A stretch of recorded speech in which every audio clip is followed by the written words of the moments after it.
music of the young. Every time young people invent music, everybody hates it.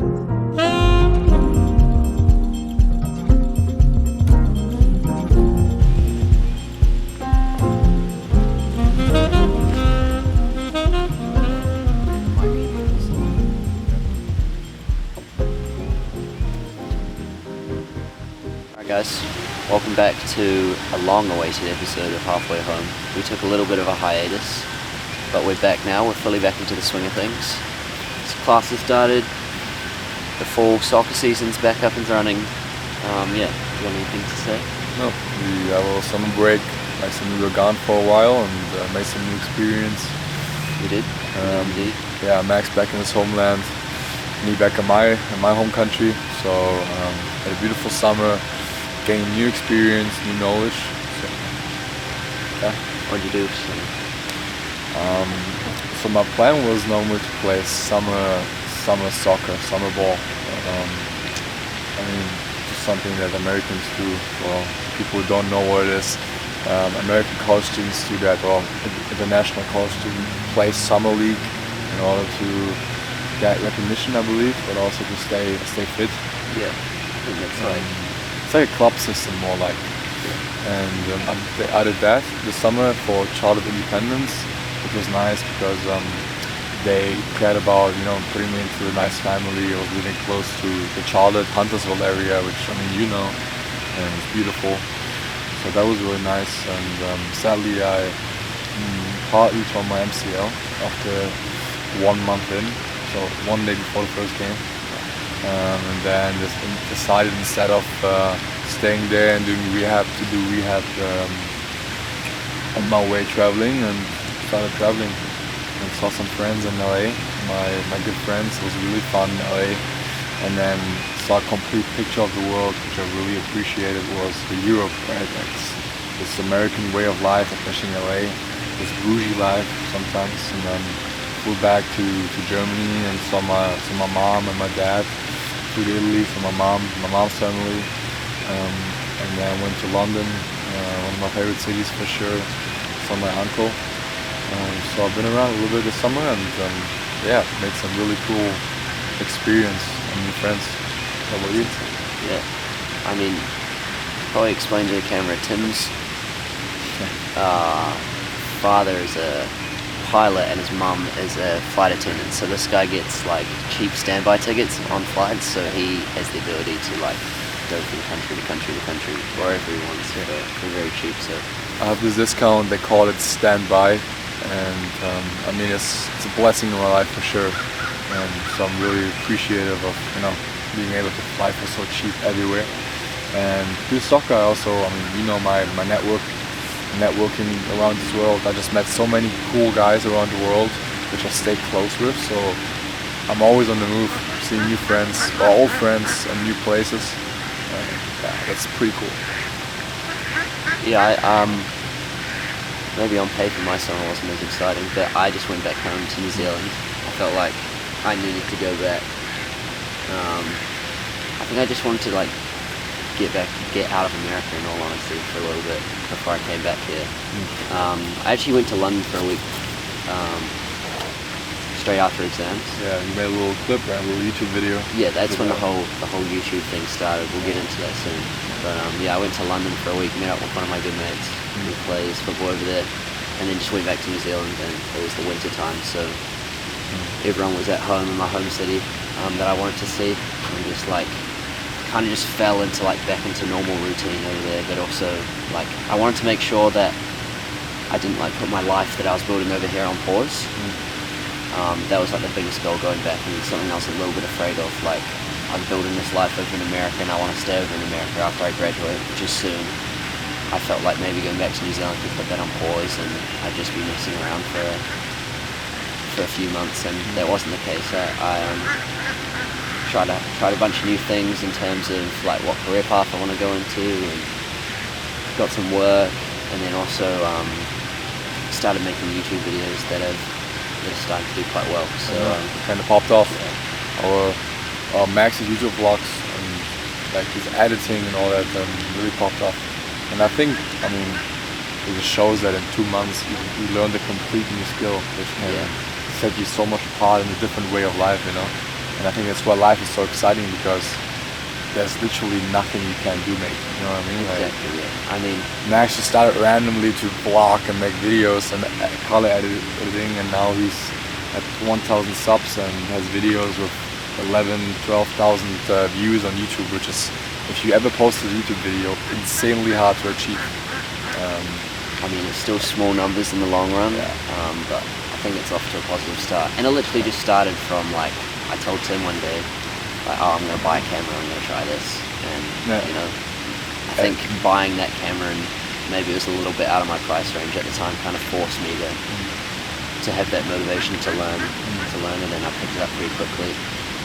And now it's something that I think I want to pursue more long term, or maybe even in a career path. So, I mean, what I like so much about that's that you actually enjoy yourself doing it, you know, like you have so much joy doing it. Like I always see you editing, but it's never like, I gotta finish that, I gotta do that. It's like, I'm doing that because I actually like it, right? Like instead of complaining, you're like, hey Tim, this looks amazing, you know. Like Max texted me at 12 at night and was like, dude, I just got the best footage I've ever had on the beach in Daytona last week when we had an away game against Stetson.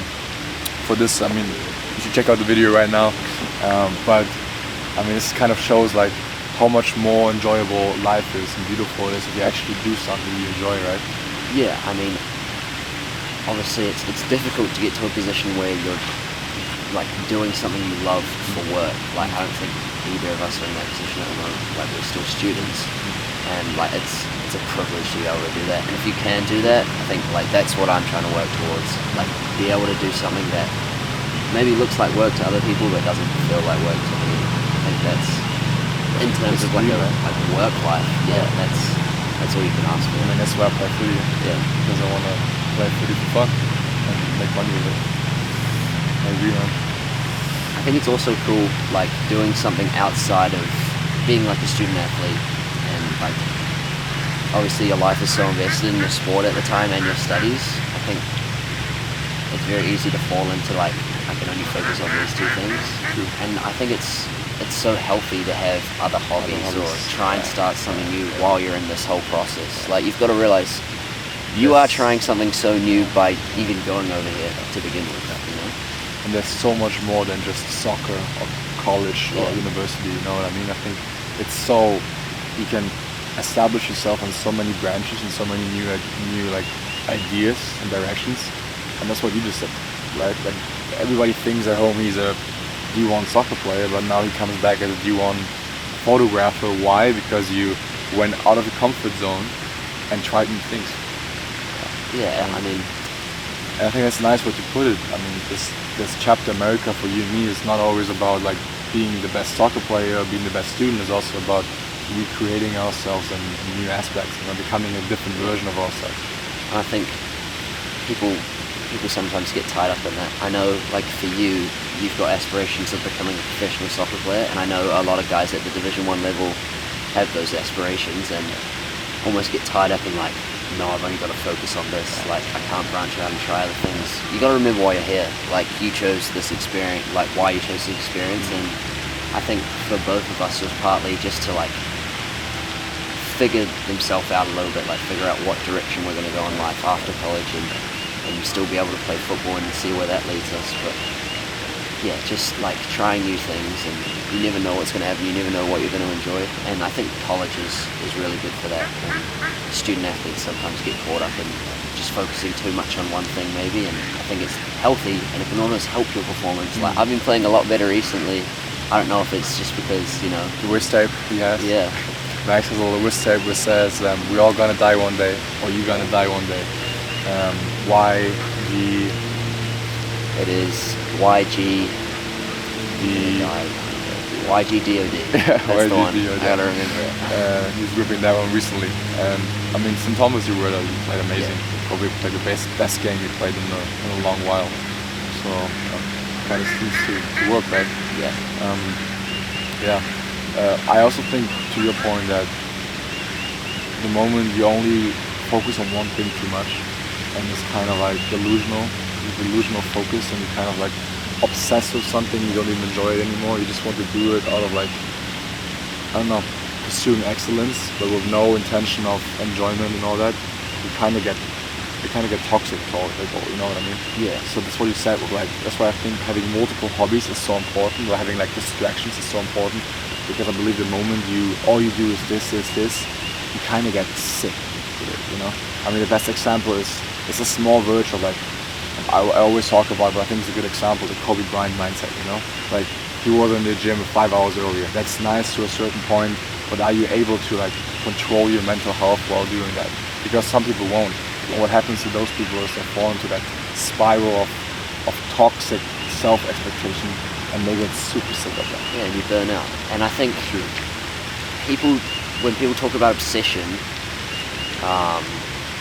maybe like a slight diversion here, but I think it applies to sport as well. Like in relationships, they say like people mistake like obsession for love, and obsession is usually coming from a place of fear of losing something or fear of losing someone. I think it applies the same thing in sport. Like when you're so obsessed, like to a point where you are like truly obsessed, that can be a good thing, and that's like a huge motivator, and that can get you very far. But I don't think it comes from like an internal place of good, and it's more out of like a fear of losing or fear of not making it, rather than like a fear of like enjoying the process and like enjoying playing football. Yeah, I mean, we've probably said all this stuff all the time, and like that stuff like motivation, you gotta be obsessed, you gotta want it more than everyone else. That stuff is true to an extent, and it sounds so really good as well.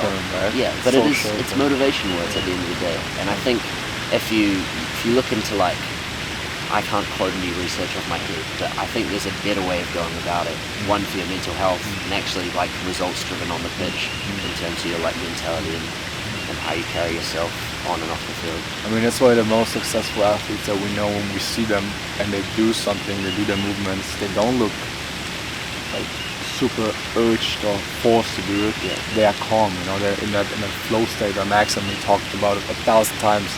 Like they reach a flow state, but you don't reach flow state of being obsessed, you reach flow state of enjoyment, you know.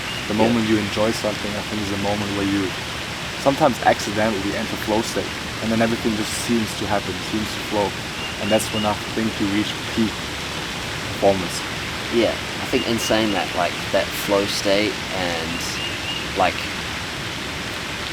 the performance comes from preparation as well. And that's where I think that obsession is maybe a little bit better.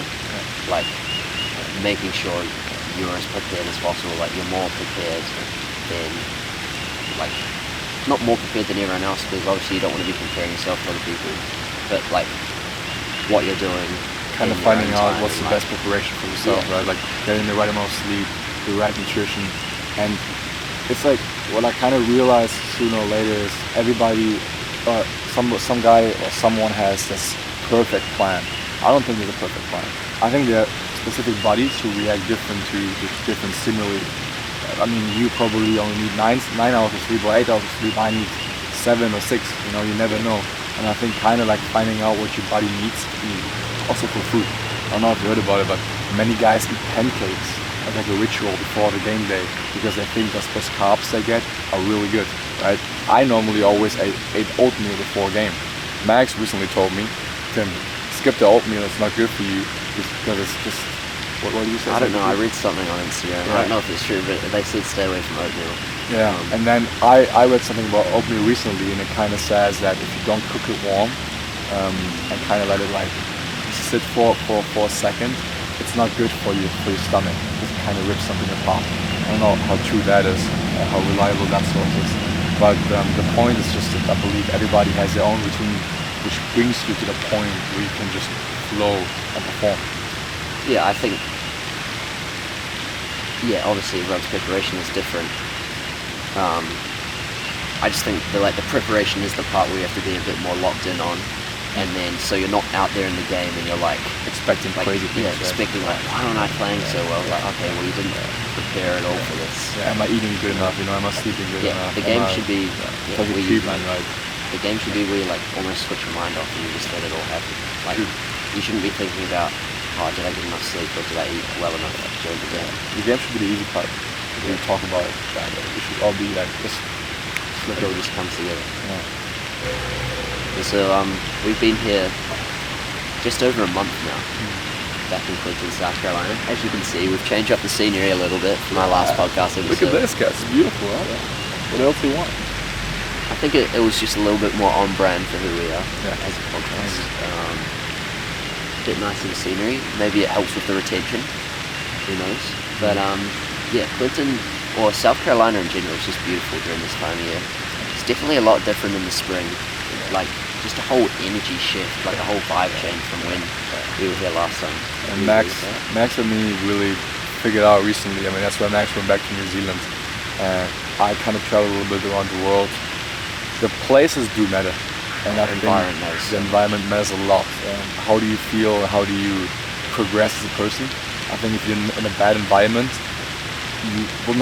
you won't be able to really develop your character as much as you could, in my opinion, as in a location that's actually nice and you actually enjoy yourself. That moment, like that's what we talked about, the enjoyment. And I really criminally underrated it when I came here. I thought, frick the location, I'm just gonna work my tail off and I'm gonna become successful. And I was like, I don't care if I get depressive with where I'm at, you know, like I don't know, lock me into a building. But that was a misconception. I really believe that the location actually really does matter. And I just say that because when I was in LA on the beach with my boys, it was just that pure bliss of like everything seems to happen so quick and so enjoyable, right? I mean, if you're the type of person that like LA clicks for them, then everything in your life is just gonna like naturally, I feel, align with that. Like the amount of people you're like-minded people who are also in LA that you're connecting with, and just like you just get a certain like energy. Like we were on the beach last week in Stetson, and it was like on the beach. It reminded me of home during the summertime in a bit, and I just felt like, not that I felt like a whole lot better than being here. I actually quite like it here at the moment, but yeah, it was definitely like nice, like very familiar, which I think is good in some aspects. But they say like I read something or I heard something on a podcast maybe that like the most important things you should be thinking about like in your early 20s is like who you're with, where you're at, like what city you're living in, who you're living with, and there's something else. But I think it's so weird, like we pay such little attention or not enough, or give not enough thought to those things. Like those things are so important, like where you're living, rather than like the label of Division 1, Division 2, Division 3 to us when we were picking a school probably mattered way more than location. Just speaking from Tim and I's perspective, I know that there's some players who are like, who did go for location. I think if I went back and did it again, like, I don't regret anything. I loved my time at Missouri State, and I think, you know, I'm really enjoying my time here as well. I don't have any regrets, but I'd probably pick a better location over a Division 1. I'd definitely pick a better location. I agree, and I think all the guys that are actually thinking about that, I would agree with from bottom of my heart. I would just recommend you guys to go somewhere where you actually know you can enjoy yourself, and then take the next step from there. Because the college system is so weirdly structured that if you have a good season, no matter where you are, you will get attention and you will go the next step. But back to the point that Max made, I think you will only be able to perform at the best if you actually enjoy yourself at the location that you're at. And that's what Max mentioned with when I was in LA, outside a little bit in Santa Barbara, north from LA. I had the busiest day, right? Like the boys went surfing, we went surfing, playing soccer, doing this, doing that, but I still felt productive, you know? Like sometimes I have those days where I'm like, well, like I slept for a long while, you know, slept my 9 hours, 10 hours, did that, but I'm not feeling productive, you know? And over there I slept maybe 6-7 hours, had a whole day of doing stuff, but I'm still feeling so productive because the environment is such bliss, so enjoyable for me that I just, you know, naturally able to go the next step, do something new, create something new. Life just moves faster in those big cities, doesn't it? But I think in saying all this, I think there is something cool or unique to college soccer about like going to somewhere in the middle of absolutely nowhere. Like, and I think don't get me wrong, I think it grows you as a person. 100%. Like it grows you insanely, and that's what we were saying at the beginning. Like you become a new person because you get out of that comfort zone, right? Like it's not, oh, I'm at the beach right now, I can just chill, do whatever. Max and me were both at that location, and we learned so much more about ourselves than I ever thought I would just from that. I think, in all honesty, I don't think Springfield was the worst location back in Missouri, but I remember turning up, it was like really early January, grey sky, the whole place is flat, all the buildings are like concrete or brick, and I was like, what have I just, like, why have I picked this place? Like, it hit me instantly, like, where am I? But, like, I had 2 years there, and, like, you just grow to, like, love the place, I guess. Or, just speaking from my own experience, like, I grew to, like, really enjoy Springfield. Definitely has its ups and downs, just, like, in terms of location, but, like, there's just something about just being, like, accepting. Once you accept that that's your life for a little bit, I think, Making the best out of it, you know? just make the best out of it, and you're going to grow regardless. If you're in an environment that you're not so comfortable with, or you don't like, but, like, you've got the right attitude about it, you're definitely going to grow from it, and you're going to learn new things, and it's a whole entire different country. Like, there's going to be things that are different there and new and cool experiences, so, yeah, I don't think it's the end of the world. But location, in saying that, location is very important. That's something that we've both learned from being here. So yeah, back to the point, Max and me are in season right now. We played 4 games so far, did pretty well to be honest. 2-1-1. 2-1-1, which is good. The loss was against a team that you can lose against. I mean, Stetson was a really good opponent. They outplayed us most of the game, so it's okay to lose that one. It's more important about, you know, the learning we have from that game.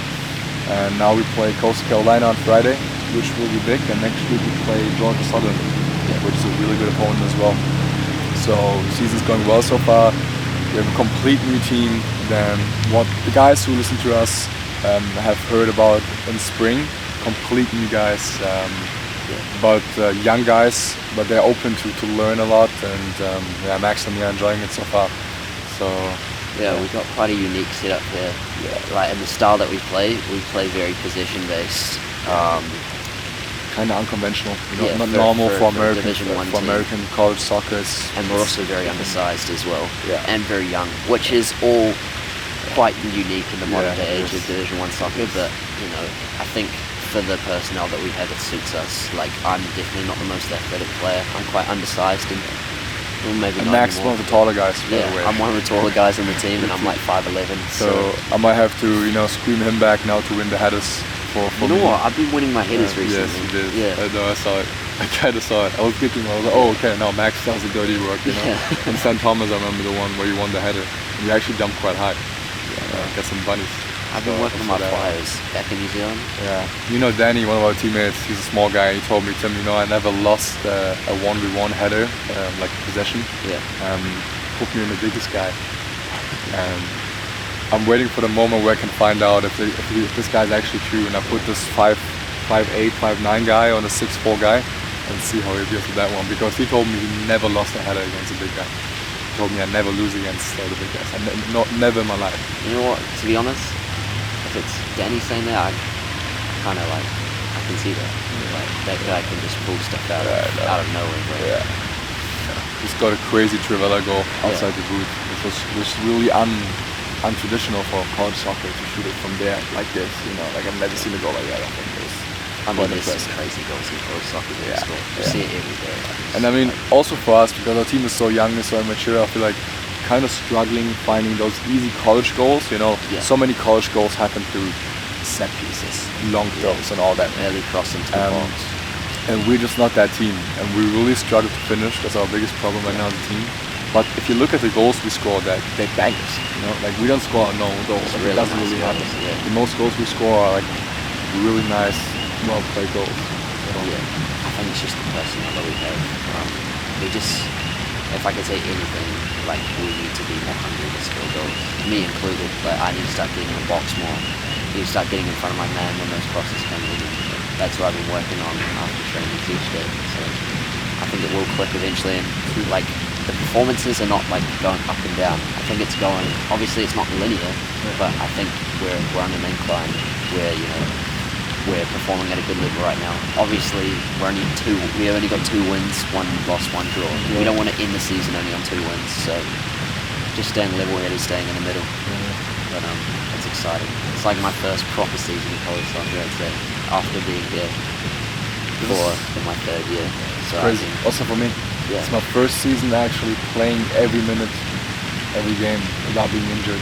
And I mean, that's why we transferred here, right? Like, when you transfer there, you're like, I'm going to come here and play. Just enjoy myself. And, you know, it's cool to see now that it is working out. I'm not saying that it's worked out because, you know, you could be on the bench the next so game. far, right? Yeah. You But, never know, you know, huh? we both started every game and played a lot of minutes, and it's cool to, like, if I look back in January where things in my life weren't going so well, and then football here as well, I was like, did I make the right decision coming here?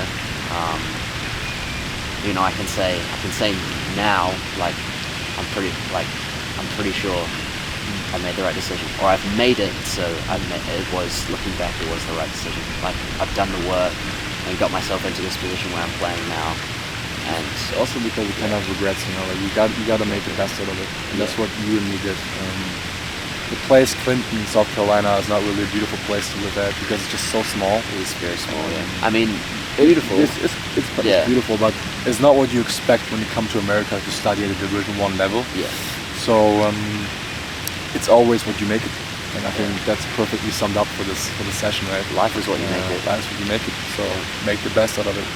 Always be in a good mood, you know, with a smile on your lips. Yeah. So thanks for watching, guys. Yeah. Bit of a shorter episode today. I've got class in like 10 minutes, and it's early in the morning. Same So, for me. 8:30 class, 5. but yeah, we just wanted to hop on here, give you guys a little Update. little short episode, talk about the things that we usually talk about, and yeah, we're excited to start doing this a bit more regularly. I think we're going to make it like a weekly thing where we get up in the morning and film. Yeah. So That was quite nice this morning. Yeah. let us know what you think, and we'll see you in the next episode. See you guys.